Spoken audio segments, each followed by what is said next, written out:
Welcome to downtown Largo. It's July 2019. The reason I bring this up is because things constantly change and we update our video.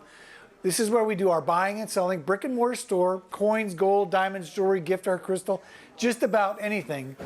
And a lot of people come to me and they say, hey, Chris, well, I don't know if I want to sell it to you. Maybe I want to sell it in auction. And I'm like, well, why do you want to sell it in auction? They said, well, I think I can get more in auction. Well, let me tell you a little bit about the history of auctions. Back in the old days when you ran things in auction, whether it was with Park Bernay, who became Sotheby's, or Christie's, they would actually have auctions at a particular time of year, and each auction was segmented. Let's just say August was a furniture auction, September was a silver auction, October was an artwork auction, November was a jewelry auction, December was a crystal auction. They would actually hold the merchandise so that each auction was very much segmented to a certain particular buying market.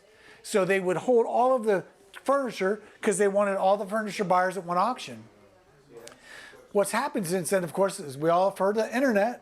Well, right now, these big auction houses, all the way from your local auction to your intermediary auctions to your biggest auctions, all do everything online as well. So what in their minds, they figure, well, I don't have to partition these auctions anymore. I just run it whenever I want. And I'll reach anyone that I want whenever I want. So they don't take the time to reach that particular segment of what you're trying to sell to. So if you do have a chair that's rare, they're not going to put it in a furniture auction. They're just going to say, here's September's auction. It's got jewelry, crystal, flatware, diamonds, watches, and hope everybody tunes in.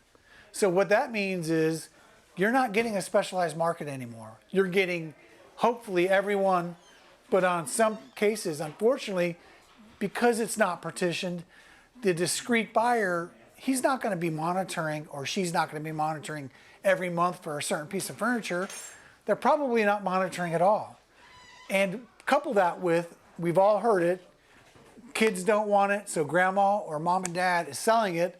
A lot of these auction houses are so busy, they're not worried about whether or not they're getting to a certain market. And think about this too. I'm not saying this is happening, but think if you're an auction house and you have something that's worth $100,000 or $1,000 or $10,000, and you're selling it for 70% of the value, whether it's $1,000, $10,000, or $100,000, you're making your VIG or your percentage on the bulk of that purchase. So they're happy. They're thinking, hey, got 70% of the value. I'm making 7%, 10%, 15%, 20% on that 70%. But guess what? The 70% on most cases for dealers or for you, that extra 30% is vital. You may have bought something for $7,000 and it's worth $10,000. The auction house is happy to get $7,000 because guess what? They're making the 7% on that bulk of the sale, but your profitability and what makes it good for you is that extra 30%. You need someone that's going to work harder to get past that initial bulk sale. You want someone that's going to worry about that extra 10, 20, or extra 30% that you should be getting. So a busy auction house, whether they're local, intermediary, or national, they're not upset if you're getting 70% because they're getting the bulk of their commission. But to you, that 70% is vital. So you need someone that's going to work harder for that. You need somewhere that's going to pay you better. And that's how we've been able to compete. We can compete now because, you know what? You're important to me. Your deal is important to me. Your extra 30% is important to me because that's the difference between profitability and not profitability. So you can try an auction house, but I can tell you my own personal experiences, this is how I've come up with this theory of mine, is because this is the experiences I've had.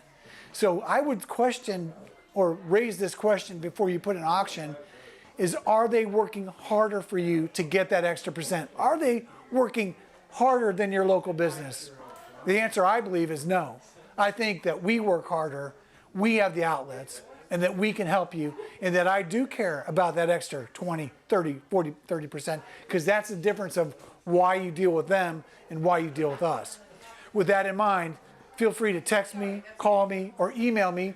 It's running across the bottom here. It will be at the end, and we will do the best we can for you. Hope this helps. Thank you very much.